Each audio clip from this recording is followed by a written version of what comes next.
वरिष्ठ सदस्य आदरणीय प्रवीण भाऊंनी माणगावच्या क्रीडा संकुलाच्या संदर्भामध्ये या ठिकाणी प्रश्न उपस्थित केलेला आहे। मला आपल्या माध्यमातून त्यांना माणगाव हे मध्यवर्ती ठिकाण आहे, दक्षिण रायगडच्या दृष्टिकोनातून हे अतिशय महत्त्वपूर्ण आहे आणि मधल्या कालावधीमध्ये बहुतांशी तालुक्यामधले क्रीडा संकुलाचं काम हे त्या ठिकाणी पूर्ण करण्यात आलं। मग त्याच्यामध्ये श्रीवर्धन असो, तळा असो, अगदी रोहा असो, मसळा असो, त्याच वेळेला माणगावच्या क्रीडा संकुलाची इमारतसुद्धा मंजूर झालेली होती। 2020 मध्ये आलेल्या चक्रीवादळामध्ये ते नादुरुस्त झालं। त्याच्या लगतच्या क्षेत्रामध्ये खरं तर विभागीय क्रीडा संकुलासाठीची जागा ही आम्ही क्रीडा विभागाला हस्तांतरित केली। मधल्या कालावधीमध्ये 85 कोटीचा त्याचा प्रस्तावसुद्धा क्रीडा विभागाकडे मान्यतेसाठी पाठवला।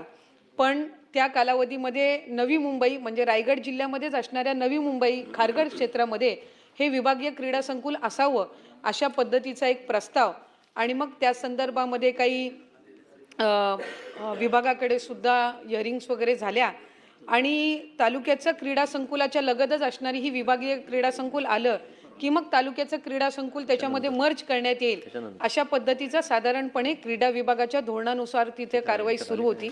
पण मधल्या कालावधीमध्ये ते प्रलंबित राहिल्यामुळे 2 कोटीचा निधी हा क्रीडा विभागाने माणगावच्या तालुका क्रीडा संकुलासाठी मंजूर केला। 3 कोटीचा निधी मंजूर केला, त्यातले 2 कोटी त्यांनी हस्तांतरित तिथं केलेले आहेत। त्या कामाला गती देण्याच्या दृष्टिकोनातून तिथे विभागाची बैठक ही घेण्यात येईल आणि त्या कामाला गती देण्यात येईल आणि त्याचबरोबर लगतची जे संबंध क्षेत्र आहे जिथं विभागीय क्रीडा संकुल होतं, नाशिक विभागामध्ये 2 विभागीय संकुल त्यांनी मंजूर केलेले आहेत विशेष बाब म्हणून। त्या पद्धतीचाच प्रस्ताव हा कोकणासाठी जरीही खारघर नवी मुंबई क्षेत्रामध्ये विभागीय संकुल येत असलं तरीही उपविभागीय संकुल अगदी स्विमिंग पूलच्या फॅसिलिटी सहित आणि क्रिकेटच्या फॅसिलिटी सहित हे माणगावमध्ये द्यावं या संदर्भातला स्वतंत्र प्रस्ताव हा तयार करण्यात येईल आणि तत्पूर्वी हे तालुका क्रीडा संकुलचं काम हे त्या ठिकाणी वर्षभराच्या आतमध्ये करण्यात येईल। पोलादपूरच्या संदर्भामध्ये सन्मान्य सदस्यांनी या ठिकाणी हे केला। खरं तर गेल्याही वेळेला तालुक्यातून जागेचा प्रस्ताव हा आम्ही मागवण्यात आला होता। तिथं काही विभागाची जागा आहे ही क्रीडा विभागाकडे हस्तांतरित करून तिथं तालुक्याचं क्रीडा संकुल बनवावं। प्रवीण भाऊ आपण त्यामध्ये पुढाकार घ्या। सन्मान्य मंत्री महोदय विधानसभेचे तिथले प्रतिनिधी भरत शेठसुद्धा आहेत। आपण त्याच्यामध्ये पुढाकार घेऊन जागा उपलब्धता दिली तर त्याची मंजुरीसुद्धा यंदाच्या वर्षी क्रीडा विभागाच्या वतीने ही त्या ठिकाणी केली जाईल। माणगावच्या संदर्भामध्ये उच्च न्यायालयाच्या आदेशानुसार त्या संकुलाच्या संदर्भातला धोरणात्मक निर्णय घेण्यात येईल, पण तरीसुद्धा उपविभागीय क्रीडा संकुलासाठी प्रपोजल ही त्याच्यामध्ये तयार करण्यात येईल। सभापती महोदय, नवीन सगळं करू बोलतात पण आहे त्याला निधी देत नाही।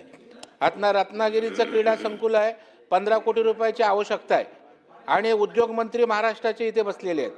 वेगवेगळ्या डिपार्टमेंटला उद्योग खातं मदत करतं आणि कोकणातल्या त्या क्रीडा संकुल रत्नागिरीचं त्याला पैसे उपलब्ध होत नाही, ते दुर्दैवी बाब आहे।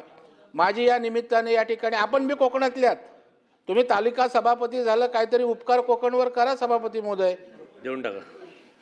त्यामुळे माझी आपल्याला विनंती आहे की आपण या ठिकाणी सरकारला सूचित करावं सरकारला की 15 कोटी रुपये रत्नागिरीच्या क्रीडा संकुलाचं जे अर्धवट अवस्थेत काम आहे त्यासाठी निर्देश सभापती आपण तशा प्रकारचे निर्देश द्यावेत।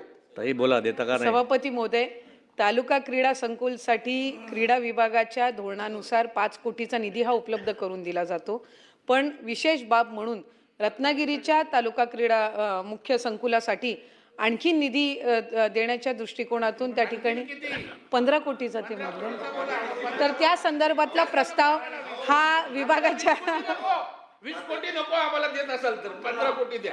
15 कोटीचा निधी हा सकारात्मक त्या संदर्भातला प्रस्ताव हा तयार करून सन्मान्य उद्योग मंत्री सुद्धा आहेत आणि त्याच्यामध्ये आणखीन सुविधा उपलब्ध करून देण्याच्या दृष्टिकोनातून लवकरात लवकर प्रस्ताव तयार केला जाईल। उद्योग मंत्र्यांना काही बोलायचं, उरलेले पैसे ते देते। मला एवढंच बोलायचं सभापती महोदय, आपण आज तालिकेवर बसलेला आहात, तुम्ही देखील कोकणातले आहात, तुम्ही आमदार झाल्यापासून रत्नागिरीमध्ये बरेच वेळा येऊन गेलेले आहात। सिंदूर ते वाचणार तर त्याच्यामुळे तुमची देखील जबाबदारी आहे आणि म्हणून माझी आपल्याला विनंती आहे नाही म्हणून बोललो ना, म्हणून मी बोललो की आमदार झाल्यानंतर तुमचा रत्नागिरीतला वावर माझ्यापेक्षा जास्त वाढलेला आहे तर माझी म्हणून तुम्हाला विनंती आहे की आपण निर्देश द्यावेत की 15 कोटीचं हे जे काम आहे हे काम जवळजवळ 10 वर्ष सुरू आहे आणि म्हणून तुमचं पाहिजे तर परब साहेब माझ्यावर अर्ध्या तास चर्चा ठेवा. पालकमंत्री म्हणून तुम्हाला ग्वाही देतो की 15 कोटी जर मंजूर झाले त्याचं भूमिपूजन तुमच्या हस्ते करू.